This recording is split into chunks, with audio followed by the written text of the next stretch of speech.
It's movies like Strays that remind me of why some films are a much better time if you are under the influence, because seeing this movie sober, I wish I had a couple of cocktails before seeing this. Do I dare blow $30 for 2 drinks at an AMC theater? Yeah. It would have been a sacrifice, but a sacrifice I would have been more than willing to make.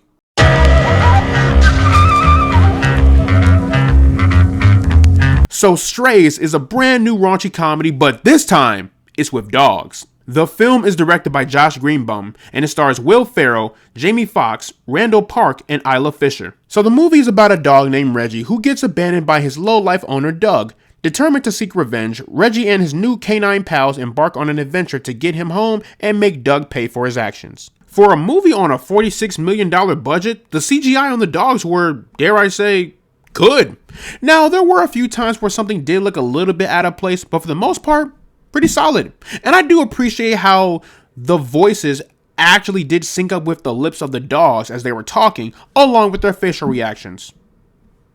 I do appreciate that. Disney can learn a thing or two about that. I will never forgive them for that remake. Now, with this movie being a raunchy comedy, if you have been following me for a while, you may already know that raunchy comedies are not really my cup of tea. Some are a hit and some are a miss. In this case, it's kind of a miss, but there are moments that I really do appreciate. When it comes to the comedy, there were moments in which I thought it was genuinely hilarious. And then there were other times where the comedy was just... She looked like she had never seen anything quite so horrible in all her life. I haven't seen a movie with so many jokes and such little laughs since Thor: Love and Thunder. I swear to y'all, during that scene where the dogs got high off the shrooms, there was only 2 chuckles throughout that entire segment. That is embarrassing. And you know what? When that happened, I thought of something. And I really started thinking about this a lot as the movie went on. I think I know why this movie wasn't as funny, right? 2 reasons.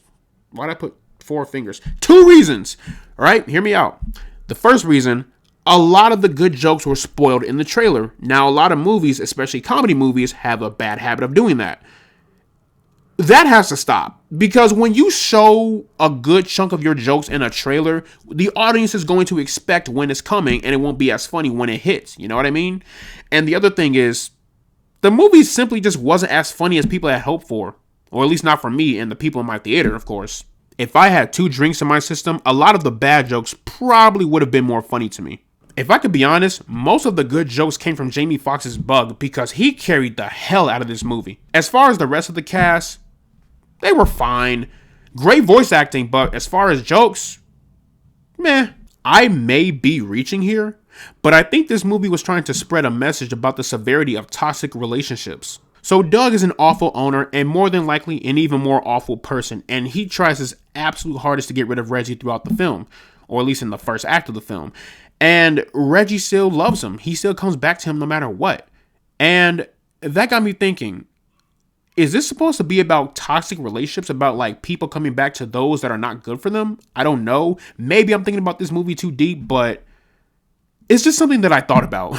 I don't know if that is what the movie was going for, but I would argue it is a theme of this movie, especially with Reggie's story. So just wanted to point that out. Also, I do appreciate that they had Doug remain a piece of shit character throughout the film. Near the end of the movie, I swear to you, I thought they were about to give Doug a half-ass redemption arc where he decides to have a change of heart and love Reggie moving forward. Nope, still that same asshole from the beginning of the movie. So, I do admire that consistency with the character. In the end, Strays is meh. I feel like some people may enjoy it, some people may not enjoy it, but for me, nah, I'm good off this. So, plugging Strays into the rank system, I am placing this one into the negative zone. But yeah, that is pretty much my review for Strays. Let me know down in the comments section below what you guys thought about Strays. Did you love it? Did you hate it? Will you be seeing Blue Beetle instead this weekend? Whatever you thought, let me know down in the comments section below. And as always, guys, leave a like and subscribe if you want to see more. And I will see you all in the next one. After working up the nerve, almost equal in size, I walked around with the iron for any wrinkle in time. I paid a piece of my mind for every nickel and dime, but never less than a 5 and never slept on a job. A killer crept on your squad, yet never left the garage, where your God was close enough to see the flesh of his eyes. Get to the button and press, it's what the message advised. What's the threat behind the vest is where the testament lies.